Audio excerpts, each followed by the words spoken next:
YG와 JYP의 책걸상. 책에 관한 걸쭉하고 상큼한 이야기. YG와 JYP의 책걸상이 찾아왔습니다. YG 강량구입니다. JYP 박재영입니다. 박평 박혜진입니다. 자, 오늘은 댓글 소개 바로 들어가겠습니다. YG가 할 말이 많은 날이기 때문에요. 네, 페르세폴리스 편 들으시고 그래요님 아직 읽기 전이긴 한데요. 매장에 2권이 없길래 온라인으로 중고책 구입했는데요.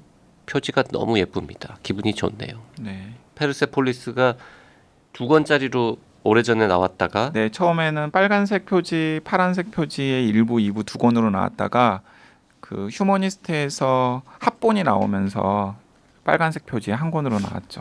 근데 표지는 옛날 그 그래요님 말씀처럼 옛날에 두 권으로 나왔을 때가 훨씬 더 예뻤던 것 같아요. 스마일리 76님도 댓글 주셨습니다. 페르세폴리스 좋아했는데 반갑습니다. 저자 사인본을 가지고 있어서 자랑질. 우와. 네, 사진도 남기셨어요. 우와. 네, 어디서 받으셨을까? 그러니까요. 나중에 어디서 받으셨는지 댓글 남겨주시면 좋겠습니다. 아트 슈피겔만의 G 이야기 박형님께서 안 해주셨으면 제가 댓글로 올리려고 했네요.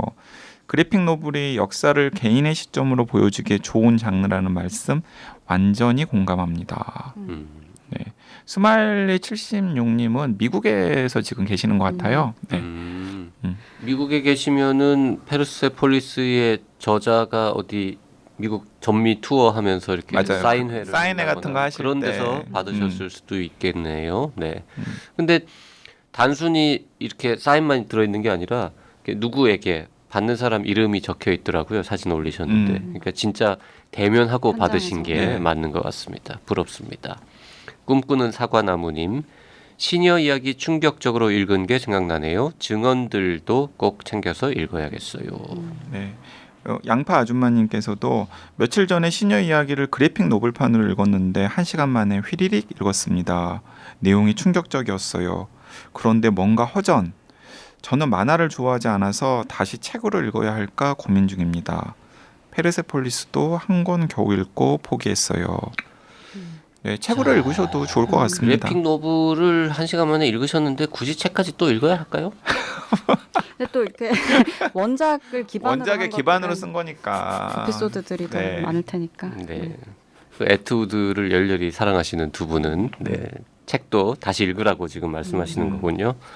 단우 선우님 서른의 반격과 장강명 작가의 댓글 부대 너무 재밌네요. 둘 다 페이지 터너예요.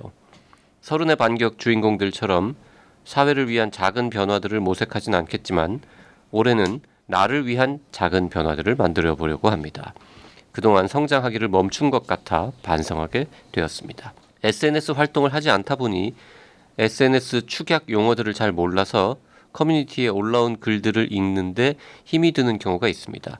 댓글 부대 보시면 용어 공부 됩니다. 그리고 무엇보다도 사실감 넘치는 스토리 전개 너무 재밌었습니다. 좋은 한국 소설들 기다려집니다. 많이 추천해 주세요. 네. 저희 옛날 방송 들으시고 댓글을 주셨네요. 네. 박평님의 그 한국 소설 픽은 정말 대단하죠. 네, 진짜 훌륭하십니다. 10년부터. 네. 감사합니다. 진짜 열심히 그러니까 추천하겠습니다. 박평이 좋은 소설이라고 그 권한 책들 중에서 안 좋았던 경우가 별로 없었던 것 같아요. 그러게요. 네, 신년부터라뇨. 지금 3월이 다 됐는데요. 봄까지 아직도- 신년이죠. 추울 때까지 약간 추울 때까지 신년. 약간 뭔가 네. 내복 벗을 맞아 때까지. 맞아. 더 이상 패딩 안 입을 때까지. 그 장강명 작가의 댓글 부대 보시고 용어 공부하면은 안 될 것 같은데요? 시간이 이미 지나가지고 그 사이에 새로운 용어 또 많이 나왔을 텐데. 서른의 반격은 YG가 굉장히 비판했던 책인 것 같은데. 저 이제 비판 같은 거 하지 않으려고요. 왜요? 아니 그냥 이렇게 무서워요. 이렇게 네. 또 한 명의 네, 제가 그 또 한 명의 독설가 사라지나요? 왜 함부로 비판하고 막 글 올리고 그러니까 너무나 좀 과하게 반응을 하시는 분들이 종종 있으셔가지고 좀 최근에도 약간 당혹스러운 일을 한번 겪었는데요. 저는 사실 괜찮긴 한데 저는 막 누가 나 비판하고 비난하고 욕하고 그래도 그런가 보다 하는데 서평계의 진중권. 그러니까 처음부터 그러셨어요? 어릴 적부터 괜찮으셨어요? 멘탈 갑. 아니 저 어릴 적부터 저는 막 별로 그렇게 개의치 않았던 것 같아요. 타인의 어떤 예, 그런 반응들에. 거에 대해서. 그러니까 저도 물론 신경을 쓰죠. 다른 사람의 평가라든가 시선에 신경은 당연히 자존감이 쓰는데 높은 걸까요? 사이코패스인 걸까요?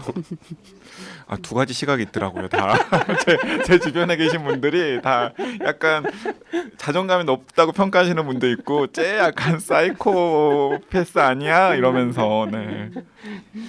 네. 자 그런데 어쨌든 그 간에 최근에 그 어려운 일 겪었다는 거, 그건 말씀하시죠 그냥. 어차피 오늘 다룰 책하고도 관련될 것 같은데.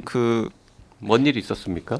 그러니까 제가 1년간 한국일보에 이제 격주로 SF 제가 재미있게 읽었던 SF 소설들을 가볍게 소개하는 칼럼들을 써왔었는데 읽어본다 SF. 네, 읽어본다 그렇죠? SF. 근데 이제 그 칼럼을 처음에 한국일보에서 기획한 계기 자체가 그 흔히 이제 SF 팬덤이라 그러죠.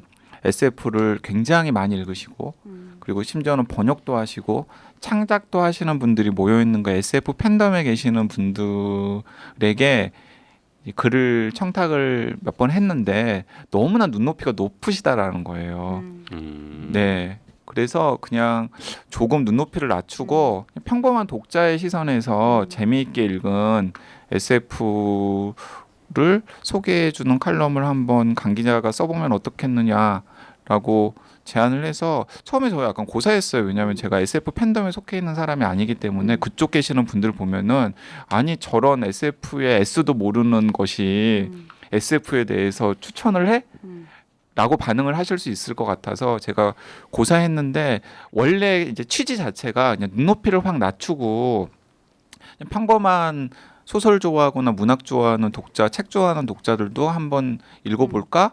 라는 취지의 칼럼이니까 한번 써보시라라고 해서 제가 이제 쓰게 되었는데 결국에는 제가 이제 그 칼럼을 1년 쓰고 그 읽어본다 과학으로 컨셉을 바꿔가지고 새해부터는 다른 연재를 하게 되었는데 그 마지막 연재에서 제가 그 SF 팬덤에 상당히 팬덤 안에서 상당히 영향력이 있으신 한 선생님께 그냥 질문을 던졌어요. 그분이 그 어떤 SF 신인들을 이렇게 발굴하는 뭐라 그러죠? 응모전? 공모전. 네, 공모전의 심사위원으로 평을 쓰실 때 SF의 미학은 경이감이고 그리고 그 SF 미학은 경이감이기 때문에 SF는 분노라는 정서를 담기에는 적절하지 않은 장르고 이런 얘기를 쓰셨더라고요.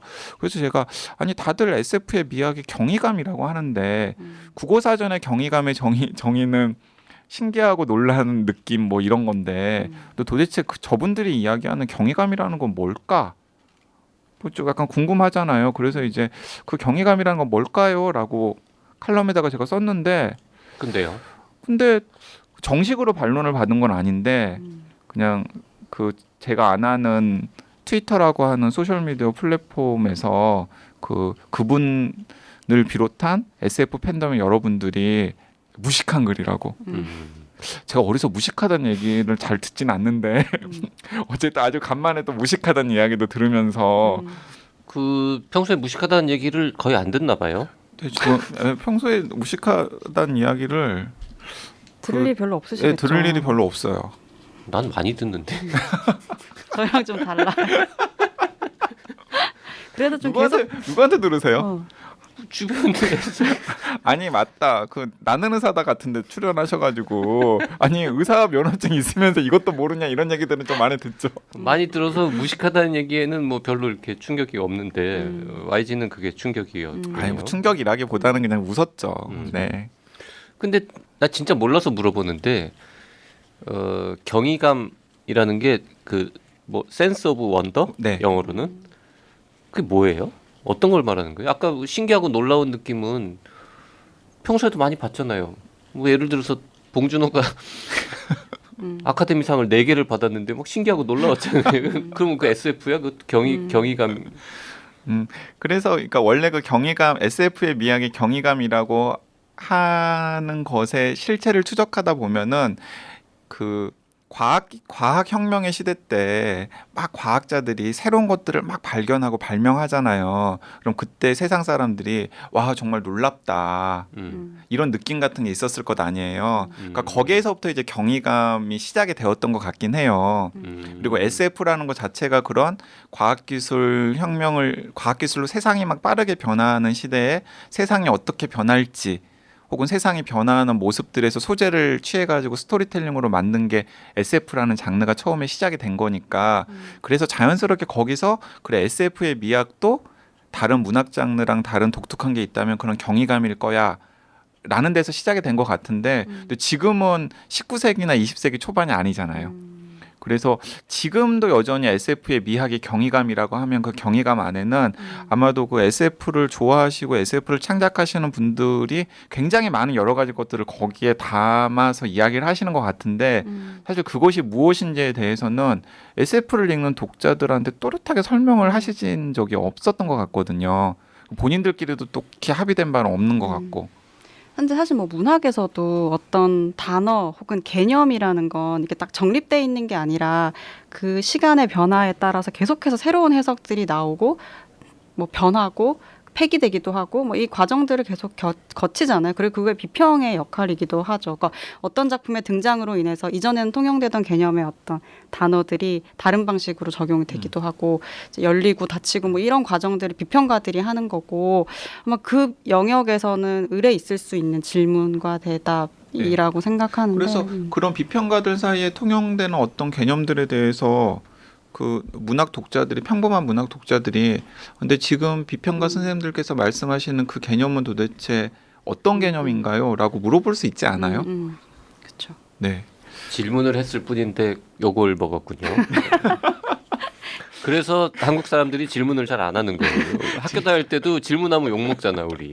그래서 그 지난 방송에 저희 배움의 발견에서도 타라가 질문 한번 했다가 선생님한테 한번 혼나고 나서 그 학기 내내 질문 안 하잖아요. 네, 홀로코스터가 뭐냐고 물어보잖아요. 홀로코스터 단어 몰라가지고 물어봤는데. 그 장면이 그 500페이지 중에서 제일 인상적인 장면이었어요. 맞아요.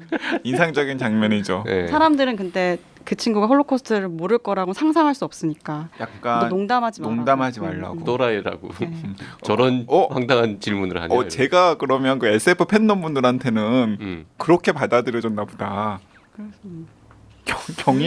경이감을 몰라? 경이감이 뭔지 몰라? 저는 이제 SF를 뭐 딱히 좋아하지도 않고 많이 읽어보지도 않았고 잘 모릅니다만 제가 YG한테 많이 배우지 않았습니까? SF는 뭐 한 17개 이렇게 세부 장르가 있잖아요. 뭐였지? 스페이스 오디세이 뭐 이런 단어 생각나는데. 스페이스 오페라. 오디세이. 스페이스 책 오디세이. 제목이. 꺼봐 무식하잖아.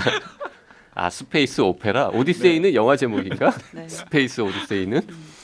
스페이스 오페라 또 뭐 대체 역사? 뭐 네, 가상 네, 대체 역사 뭐 하여튼 그런 것들이 있는데 뭐 그런 것들에 따라서 경이감의 종류도 다를 것 같고 네 어쨌든 괜히 잘못 얘기했다가 또 저까지 괜히 잘못 얘기했다가 두 분 다 그냥 모난돌 옆에서 정 맞는다고 덩달아서 욕 먹으니까 조심하셔야 돼요. 네. YG하고 JYP는 뭐 그리 친하지 않고요. 네, 세계관도 많이 다르고 네, SF에 관한 견해도 일치하지 않습니다.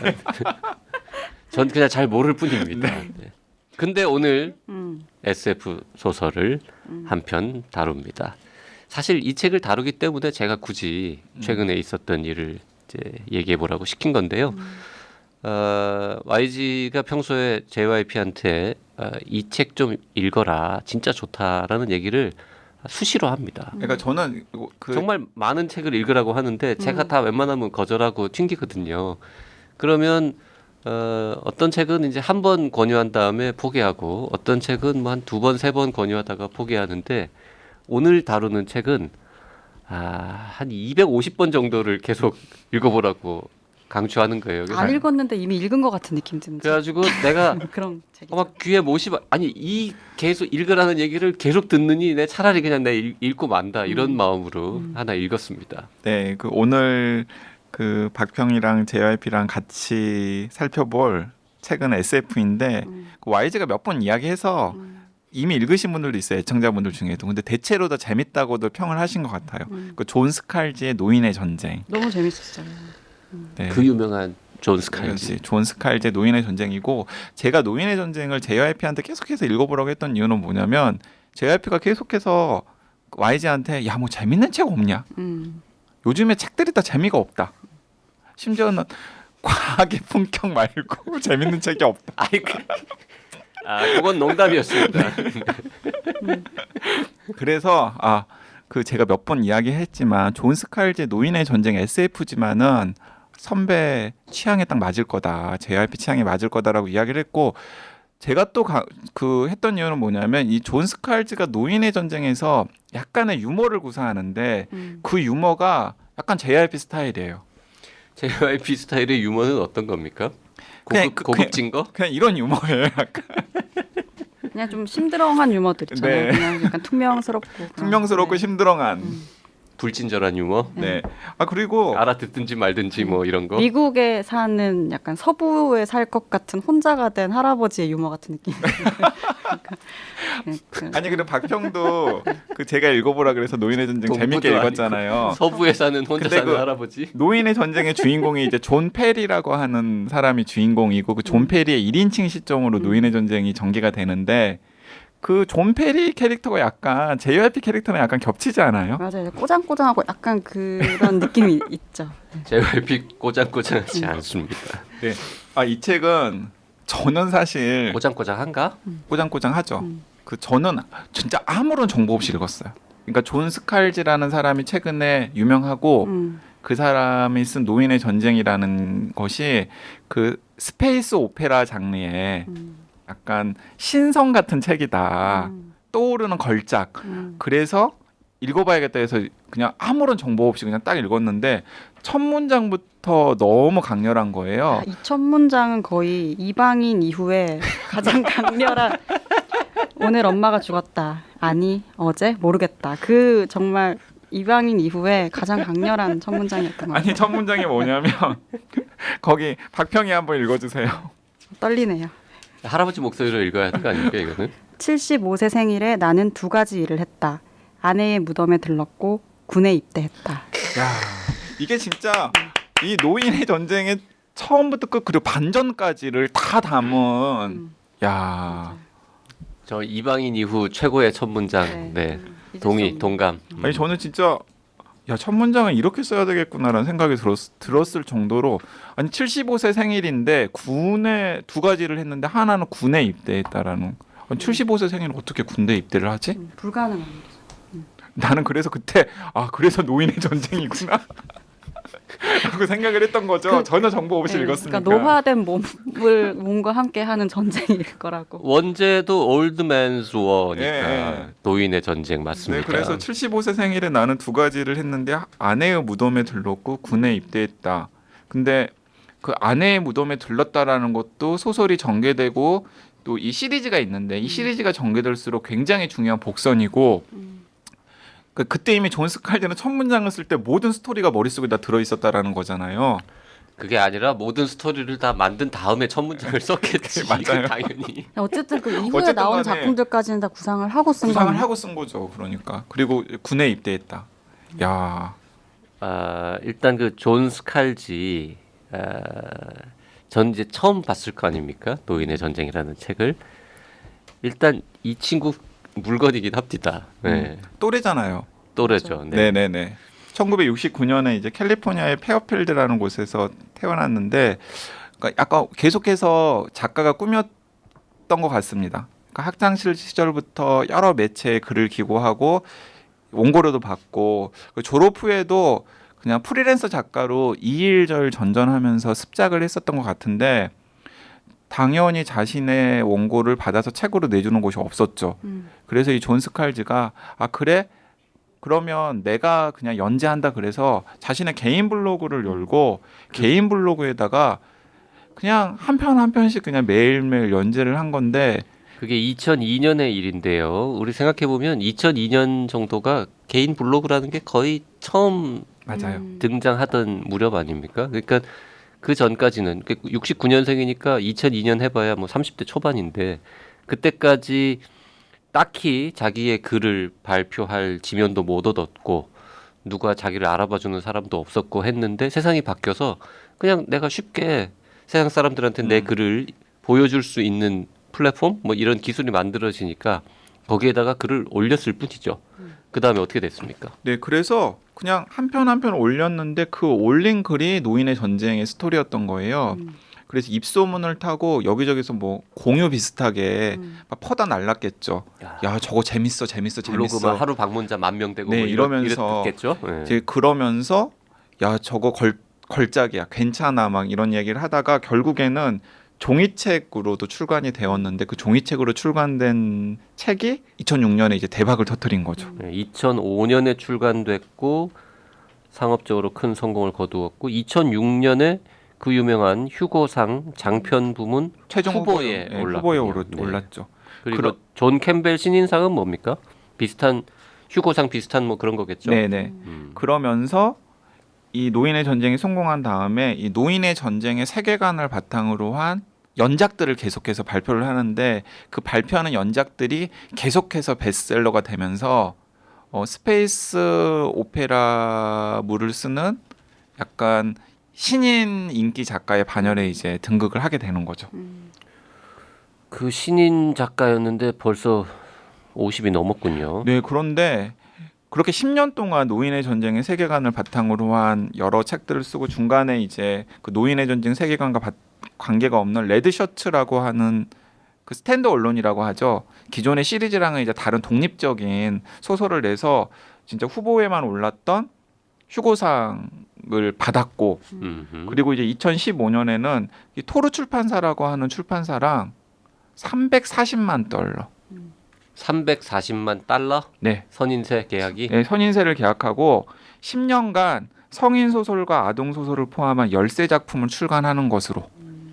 지금 박평은 이게 얼마지라고 계산하고 있는 겁니까? 네. 지금? 네. 많네요. 40억 네. 가까이 네. 되는. 그러니까 40억을 주고서 그냥 성인 소설과 아동 소설을 포함한 13작품을 출간하는 대형 계약을 맺어서 이제 10년 만에 그냥 완전히 성공한 작가의 반열에 올랐고 그 당시에 넷플릭스가 이 우리가 오늘 다루는 노인의 전쟁을 영화로 만들겠다라는 판권 계약을 해서 이제 조만간 넷플릭스에서 노인의 전쟁 영화가 아마 개봉이 될 거예요. 아직 안 만들어졌어요? 아직 안 만들어졌습니다. 2017년에 계약 판권을 네, 2017년에 계약을 해서 근데 읽어보면 알겠지만은 이게 영화로 만들기가 그렇게 쉬운 작품은 아니잖아요. 쉬울 것 같은데 오히려? 그래요? 어차피 다 그래픽인데 뭐.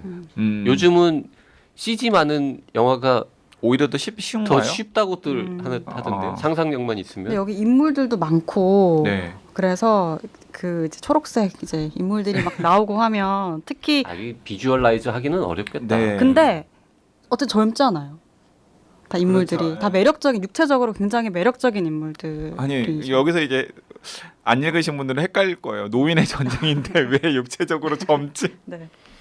그 존 스칼지 이 3부작이라는 게 이 지금 노인의 전쟁이 1부인 거예요? 노인의 전쟁이 1부고요. 네. 유령 여단이 2부고 네. 마지막 행성이 3부예요. 그 3부작을 다 읽어야 됩니까? 그러니까 연결되어 있어요? 다 연결돼 있어요. 그러니까 노인의 전쟁, 유령 여단, 마지막 행성을 왜 존 스칼지 3부작이라고 하냐면 존 스칼지가 이 세 이야기의 주인공이에요. 존 스칼지가? 그러니까 존 스칼지의 주인공. 주인공인 페리, 존 페리. 존 페리 3부작입니다. 그러니까. 노인의 전쟁, 유령 여단, 마지막 행성은 존 페리가 주인공인 3부작이고요. 다른 소설에는 존 페리라는 사람이 안 나옵니까? 그러면 조이 이야기나 휴먼 디비전이나 모든 것의 종말까지가 이 노인의 전쟁 세계관을 공유하고 있는 SF 소설인데 존 스칼지가 쓴 근데 조이 이야기는 조이라고 하는 아이의 시선으로 본 이야기인데 거기에는 존 페리가 비중 있는 인물로 나오고요. 휴먼 디비전이나 모든 것의 종말은 노인의 전쟁에서 존 페리랑 같이 입대해서 훈련을 받았던 동료가 또 이제 주인공으로 나오는 소설입니다. 어쨌든 존 페리라는 인물이 다른 책에도 뭐 일부 나오긴 하지만 나오거나 혹은 이제 존 페리가 그런 사고를 쳐가지고 상황이 더 이렇게 꼬였지 뭐 이런 식으로. 근데 어쨌든 존 페리가 주인공인 뭔가 이렇게 딱 연결되어 있는 대단원의 대서사시 이런 거는 그 세 편. 노인의 전쟁, 유령여단, 마지막 행성. JYP는 지금 하나 읽었잖아요. 네. 하나로도 일단 완벽하게 완결은 됐는데 네. 유령여단이나 마지막 행성도 또 읽어야 할까요? 읽으면 재밌죠. 네. 이게 보통 이렇게 회차가 거듭될수록 매력이 반감되는 작품들이 많은데 이건 아니요, 어때요? 매력이 막 또 송송 생겨요. 네. 유령여단도 굉장히 그 자체로 흥미롭고 완결된 스토리고 마지막 행성은 약간 정치 이야기, 우주 정치 이야기. 근데 저는 이 노인의 전쟁 읽으면서 제일 재밌었던 게 일단 너무 유머러스해서 도대체 이런 이 유머를 타고나는 거지. 그러니까 이게 연습을 한다고 해도 그 소설도 그렇고 글도 그렇고 연습을 하면 더 잘 쓸 수 있잖아요. 그런데 유머는 연습을 한다고 해서 왠지 할 수 없을 것만 같은 생각이 드는 영역인데 그게 계속 돼요. 2권, 3권. 계속 돼요. 2권, 3권에서도. 그리고 그 책걸상 애청자분들도 그 뭐 JYP 좋아하시는 분들 많은데 그 JYP 좋아하시는 게 뭐 JYP의 목소리라든가 아니면은 JYP의 지성이라든가 이런 것들도 다들 좋아하시지만 또 JYP 특유의 유머 되게 좋아하시잖아요. 그 JYP 유머를 좋아하시는 분들이라면은 노인의 전쟁을 읽으시면은 진짜 키득키득거리면서 야 이거 JYP 스타일의 유머인데 뭐 이런 식으로 진짜 생각할 수 있다니까요. 아유 감사합니다. 네. 존 스카일지 스타일의 유머를 구사하는군요. 네. 네. 재밌었습니다. 사실입니다. 그거는 네. 피식피식 웃는 아까 박평 뭐 서부에 혼자 사는 노인네 스타일의 유머. 꼬장꼬장. 꼬장꼬장 할아버지. 아 그렇군요. 상당히 유혹적이네요.